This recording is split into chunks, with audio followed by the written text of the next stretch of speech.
G'day fellas, welcome to a casted game between Brown Sound playing the Aztecs in the north of the map, or the west of the map I guess is probably a better descriptor, and his opponent, spawning on the east of the map, is, well, I'm not going to pronounce his name. I do see a 3 though, so there's a 3 in his name, but he's playing the Hausa, spawning in on the east of the map, going to be playing the Hausa and going to be going for what I suspect is what most Hausa players go for, and that is that nice early rush. We see him already beginning to herd in his livestock, or his hunts rather. Take a look at the Aztec player. A couple of idle villages, but fix that up very, very quickly. No fire pit down this early, or rather community plaza. I do apologize to anyone I may have offended by saying fire pit. Trading post going to be going down at the south of the map, and warrior priest going to be out on the map. Now, for anybody unfamiliar with Brown Sound, he is a member of the ESOC community. This is where he posted this rec.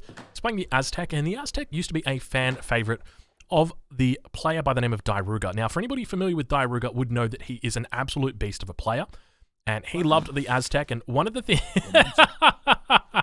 Look at the name of his explorer. G'day, mate. G'day, mate. How you going? Good to see you here. Now, Diruga loved the Aztec, but one of the things he hated about the Aztec, or at least the way that the developers were working with Aztec, was with their warrior priests. Basically, he was of the theory, or of the mindset, that it was a really bad idea to be going for no community plaza, and that you should always want your warrior priest dancing on the community plaza. And one of the things that he talked about, it was actually his idea in the very beginning of the game. Speaking of ideas in the beginning of the game, it looks like we got a bit of a treasure contention going over here. Kaya Giwa from the Hausa has actually recovered the coin. So Hausa player doing a great job of sniping that one out. I'm curious how he spotted that. I think he might have like literally just run up upon that as he was taking it. So a second earlier, a second later, and it may have been a different outcome, but nonetheless, Hausa player doing some great work, spotting out 110 coin up here to the north as well. So pretty good finds from him early in the game. He's got line of sight left down here as well. I'm not sure what that is all about. Perhaps he's used some sort of Khan ability, but yeah, one of the things that Diruga talked about is that he was of the opinion the warrior priest should always be in the base, always be dancing on that community plaza, should always be getting in XP, and so he was part of the suggestion, or he was the one who put forward the suggestion for the Eagle Scout. So the Aztecs, when they first released in the DE, they didn't have the Eagle Scout, but they've got the Eagle Scout now, and it's an integral part of the early game for the Aztec players. So it's one of those things that really just help them escalate or elevate their experience in the early parts of the game. Now we'll take a look back over at our Chinese player. Looks like he's going for a solid 10-10, going to be aging up about 432, getting the Songhai in queue, so it's exactly as you would expect going up with the Songhai. Now keep in mind that with the Songhai, you're going to be hitting them hard, you're going to be hitting them fast, but you don't really have a lot of backup if in the event that doesn't work. Now, Brown Sound's got to be careful because it looks like the Hausa player is again on the ball, just waiting in the wind, and it looks like he might be coming in for a steal once again. Does he get it off? Let's take a look and spot Brown Sound. I think he may have gotten this one down. His headrest comes up. I think Brown Sound's got this. He does indeed. He walks away with the 110 coin. Looks to chase down that enemy explorer, but not going to be able to find it. Explorer way too quick for him. It's a little bit of a frustrating matchup, Aztec versus Hausa, because you can quite literally just attack the explorer all day. There's nothing the Aztec player can do about it. You just have to take it. So the best thing that you can do is just sort of move into cover mode and then just walk back to your base. I think it does about 3 damage a hit with cover mode activated. So it's very minimal damage, but still it can be a bit frustrating if your opponent does that. Now we do see the warrior priest heading back to the base. Looks like there may be a community plaza that does get placed down here. We spot the hunt beginning to move in as well. So doing a great job of just herding that in. Looks like he's working on getting all of these hunts in. You can see this one hunt over to the left here has got a villager out here. Just getting it in ever so slowly. We take a look at his deck and we spot, and his deck is actually called Full Lamer. Now, I'm assuming that's because he's up against a Full Lamer in that he's playing up against a Hausa player. But what we see in the deck is a lot of curious cards. So first and foremost, water cards. And then we've got building cards. First building now going down, War Hut going down right outside the town center. So it is 4 minutes on the dot that it's going to be going up. So Explorer or enemy going to be aging up. Going up with the Elder. I don't actually know off the top of my head what the Elder does, but we will check in later and see what we can find out. We take a look back at his opponent, see exactly what's happening. We do see that there are the 10 Desert Warriors coming in. Looks like Camp Builder is going to be coming out, making a forward watchtower over outside the Aztec base. And isn't it curious, you know, like before the African civs dropped, if you're playing against an Aztec player, you are, you know, you have no agency. You have to wait for them. If they attack you, it's about defending against them. But the Hausa come out and it all changes. It all changes. The Hausa are the ones that hold the weapons these days. The Hausa are the guys that you got to be so damn careful of. We spot in the base of the Hausa player. He's got those 3 houses up. He's got plenty of cattle sitting down here. Obviously, in the first age, he did send in that 4 semi-fattened cattle. So he's got plenty of fattened cattle that's ready to be traded for that all-important livestock banquet that is going to be happening. Also, you will note that the watchtower comes up almost perfectly timed for the Desert Warriors to arrive. So he's going to be switching that transition point. Also going to be training some Desert Raiders. Getting those Desert Warriors in now, so plenty of HP on these guys, the same as a Musketeer. Lots of range attack as well, and keep in mind that they do have a faster rate of fire. So we'll tune back in with our Hausa player very shortly, because undoubtedly they're going to be doing that banquet any second, and we'll make sure that we want to see it. Back on the other side of the map, we got Brown Sound 7 tuning his inner, or channeling his inner mashed potato 72 right here. I'm feeling it. This is exactly what Mashed Potato 72 would do. He would say, you know what we need to do? We need to just make war huts. We need to make a lot of war huts. And that's exactly what's happening. 4th war hut now going to be going down for Brown Sound 7.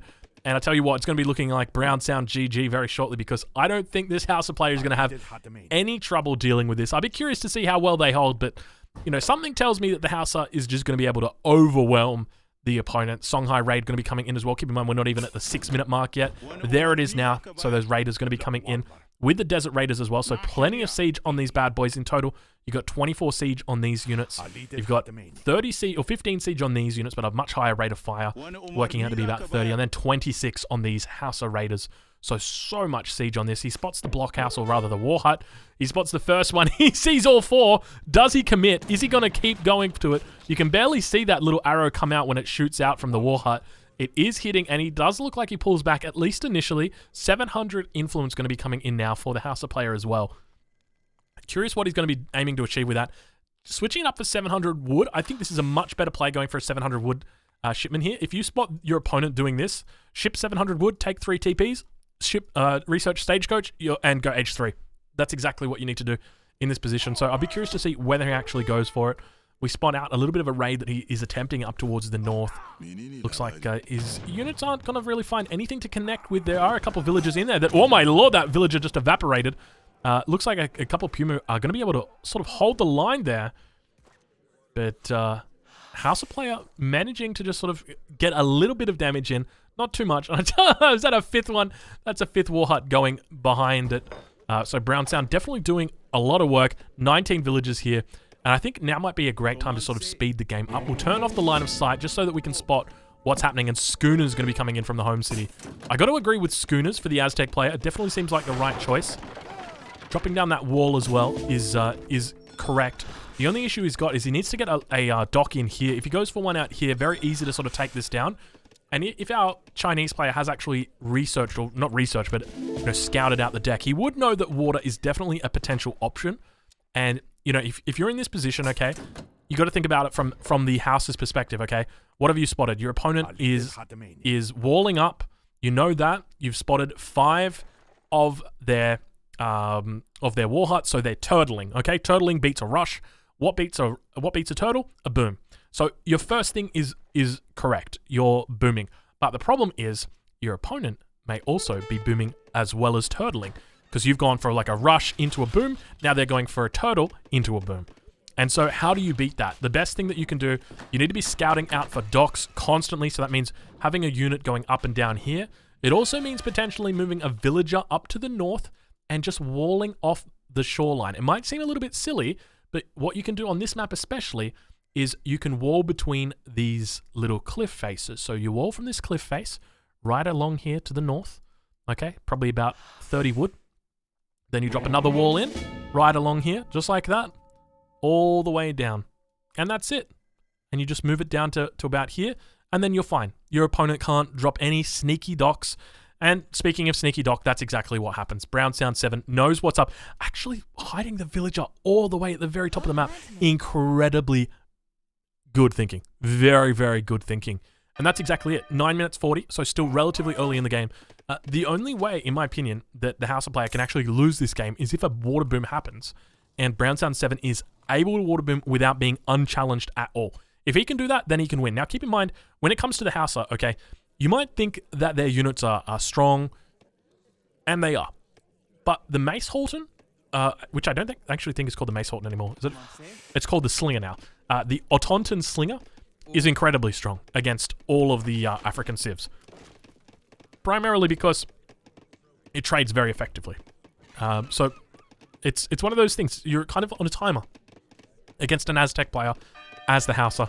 So totaling Aztec's definitely one of my favorite things to see here because it is about to get real. So we don't have that fire pit up and running too crazily just yet. We've only got the single warrior priest on there. Let's take a look and see if we get any more added to it. We'll pop out the line of sight and make sure that nothing too crazy is happening right here.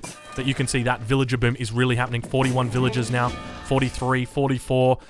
We've got the fish market going to be coming in as well, and you've got to be so careful because it's been 2 minutes now that the villager has gone through at the top, and look how many fishing boats are already out there. We've also got, you know, there's 7 fishing boats already out just simply because of how fast Aztec can get villagers out onto the map because of their community plaza. We'll have a look over at our Chinese player who's playing on the Hausa, see what they're up to.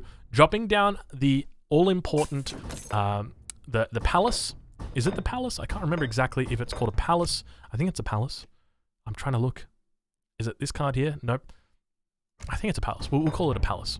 So he's got the palace. He's researched the European cannons and going to be going for, I suspect, falconets. But to be honest, falconets don't kill this. Because the problem is the Aztec player can very easily get up to age 3, research or train arrow knights, and now you've got a problem because your falconets are going to die to arrow knights. The best way to deal with this is to go to industrial. You spot this, try and get to industrial. You've got cattle, you know, try and leverage this cattle as best you can to potentially get to industrial age. And then from there, you've got Yoruba that you can use. That's probably your best bet is to train or to use your Yoruba in a timing push at the same time mortaring down the front. The other alternative is that you try and get behind onto the back community plaza and stop that from happening because the issue that you're going to have is that Brown Sound is exactly, they're sending in Town Ceremony at this point, and Town Ceremony is going to take the HP from 2200 on these war huts up to like 6,000, 7,000, something ridiculous. And you can see the age up is happening right now, or rather the age up is going to be happening very shortly. 62 villagers for our Aztec player, doing a pretty darn decent job, I would say. We'll spot out exactly what happens for the Hausa player and how their mass begins to build, but you can see they're adding Lafiti riders to the mix. A couple of falconets down here as well. Desert warriors are continuing to be massed, and look at the villager count, 68 villagers now. We actually see that the fencing school is being sent in at this point, so I suspect with fencing school, going to be looking at potentially training a whole bunch of warrior priests at the same time. It's normally what fencing school is used for. In lieu of having 3 warrior priests in the deck, you can actually go for fencing school, and as long as you're using a lot of villagers initially, it actually works out pretty well. So a decent trade-off for not having the 3 warrior priests early on in the deck. Now keep in mind there is the improved buildings here as well. So I'm suspecting that we're going to see Brown Sound immediately after fencing school comes in, switch this over onto experience, and he's going to be switching it over to the warrior priest stance. That is exactly what we see. Probably going to switch a few villagers over onto it. I'd love to see about 15 villagers on here dancing. At the moment, if we do a quick calc, we've got 8 villagers. So need to start. Those are rookie numbers. We need to up those numbers immediately. Falconet's now beginning to push the front, and almost going to be timing improved buildings pretty darn well. I see that there's a big man by the name of Harrison in the chat. Welcome, welcome, welcome, Harrison. We're doing a little bit of a cast. We actually casted one of your games earlier this evening, but now we've moved on to greater things, and by greater things, I mean the Aztec, baby. The Aztecs are looking absolutely awesome. Back with our Chinese player. Looking pretty darn decent. He's got a fair amount of mass at this point, but once again, the main concern that I've got is that... Okay. 8,800 hit points on these war huts. So yeah, you're going to take down the first war hut, sure. How long is it going to take you to take down the second war hut though? This is like the whole concept of like the, you know, the original guy that did this Mashed Potato 72. He was doing this exact same thing, and the problem with, you know, fighting into this is you can't really just do it with falconets. You have to kind of play around it, and the hard part is that when you do this boom on the outside, it's like your opponent is really stuck in a difficult spot because, you know, it's going to take them so long to work through this. One of the problems that he's got now is that, like, look how much damage these units are taking as well. If he's genuinely going to siege these war huts with 8,000 hit points, he's got another thing coming right now. Let's take a look and see what he does. He does actually decide to commit to it. Units behind the wall here. Wall's not buffed up too crazy. Your best bet here, target the walls and go straight for the dance, the plaza. You guys know what I mean, right? You got to go straight for that. That's the only way. So in this position, focus the wall down, send everybody through. You know, get your Lafidi riders in here on the slingers, bring your falconets in behind. Everybody's in here. You know, kill the opponent and then take them down from that, because these walls, 2100 HP, it's not a lot. But you can see Bastion is now about to come in. When Bastion comes in, 8100 HP, things are going to get a lot harder for our Chinese player, aka the Hausa player. We have a look exactly what he's spotting from his perspective. Not a lot of influence banked up at this point. Still sitting in at age 3. Scores looking pretty decent though. So slowly but surely he is sieging in. And exactly what I mentioned earlier is that your falconets go down. So we see one falconet going down. Second falconet looks to be going down as well. Arrow Knights here on the front are going to get sniped out. But the problem is that the falconets are going to just, you know, you've got one falconet. It's got 8,800 HP though. It's just going to take way too long. Slingers in the back here. And our opponent, the Hausa player, pulling back. Round Sound 7, on the other hand, just holding the line, holding it down. Looks like he might be heading towards that age 4. We're going to speed it up just a little bit. Falconet slowly making its mind up, readjusting itself. More war huts up here towards the north. The falconet actually went down. I suspect it was probably in range of this war hut potentially. We take a look over at the opponent. 24 range on it, so nothing too crazy. Plenty of villagers out. 39 fishing boats up at the moment. And my concern right now is definitely for the Hausa player. You have a look at this, okay? 3 TP Stagecoach is always going to be losing to a double water boom. And that's exactly what this is. It's a double water boom because you have 2 pockets of water that are able to be accessed by the player. They're able to use both sides of the whales. So you've got 6 whales in total. Now going up to the 4th age, going up with the chief. So I think that's going to be upgrading the Explorer. We'll take a look exactly what our Hausa player is going to be doing. It looks like he might be aging up as well. It was asleep for a little bit there. Going up with the Yoruba, so definitely the right decision. And the question is going to be for me, you know, whether he's going to identify that win condition. You need to be thinking about what your win condition is when you're facing an opponent like this. And for me, the definite win condition is getting mortars out, okay? Get out 2 or 3 mortars. Take out this wall. Get behind here and stand on this fire pit or this, you know, you got to take this out. And that even means, like, once you take out this wall, you pick your mortars up and you literally march them in and target down the community plaza. It's so important that this dies or that, you know, all the villagers are killed off it. But the problem is you're too far behind, and take a look at the score. We see a massive leap at this point. The opponent actually going to be in a bit of a difficult spot as well because he's got to dock up himself. He's got to dock up himself, but war canoes are now out, going to be preventing this. We actually see a villager down here, maybe potentially looking at dropping a dock down here on the south shore. Mortars are actually in queue, so definitely the right choice. Now going for the Ganachi. I think he was going to go for the Yoruba, but he did cancel that and is now training up those, where are they? There they are, the howitzers instead. Going to be losing on the water though, so that's over before it even begins. And the difficult spot that he's in is only on 35 villagers. We're at 21 minutes now. Compare that to his opponent, sitting very comfortably on 85 villagers and actually sending in heavy fortifications. So just when you thought it couldn't get any worse, Round Sound 7 says, you know what? I'm going to do you slowly. And that's exactly what he does. 4,600 HP on these. Going to be switching that over. Does he switch it over? He switches it over to Attack Dance by the looks of it. 38% champion Eagle Knights moving out as well as champion Slingers. He doesn't even care about his building dying at this point. Plenty of units back here. Now Lafidi Rider's beginning to push up. Plenty of those Cannoneers out as well. Looks like he's in a decent spot. I tell you what though, if I had to choose a winner out of this game right now, it's definitely going to be the Aztecs. Those Eagle Knights are just going to be absolutely destroying, shredding through this army. Keep in mind they've got a much higher rate of fire than most other units that are very similar to them. They are a Dragoon style unit, so they're very effective. They're quick, they're pretty, and you can just see how much damage they're doing. The way that they're shredding these Lafidi Knights, look how quickly they go down. They managed to take out a single Arrow Knight on the back line before, you know, managing to do this. And you can just see how effectively these Slingers trade. 46 Slingers, and the game gets called. Absolutely well played to Brown Sound 7. Channeling his inner mashed potato right there. Absolutely great to see. Thank you guys so much for watching, and I'll catch you guys in the next one.